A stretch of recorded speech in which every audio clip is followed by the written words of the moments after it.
How to cut back Kalanchoe. With its late winter blooming habit, Kalanchoe brings bright blooms into homes when the weather outside is still cold and gloomy. Most Kalanchoe plants start blooming in January.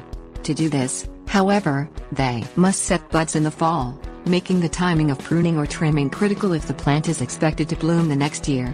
Trimming will not only help encourage the next season's blooms, but will keep the plant itself healthy and attractive. Things you will need: pruning shears or scissors, bleach. Wait until late spring, or after the Kalanchoe is done blooming.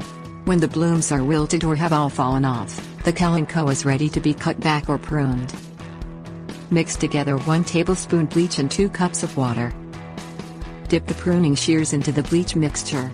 This will kill any viruses or diseases that may be spread between plants through the shears.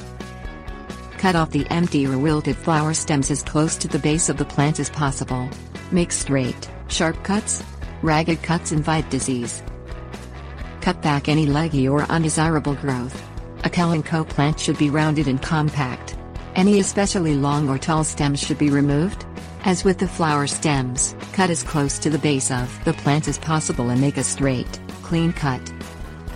Remove any brown, yellow or damaged leaves by cutting them at the stem. Discard of the cuttings, including flower petals and leaves. If left in the pot, cuttings can attract unwanted pests and harbor bacteria.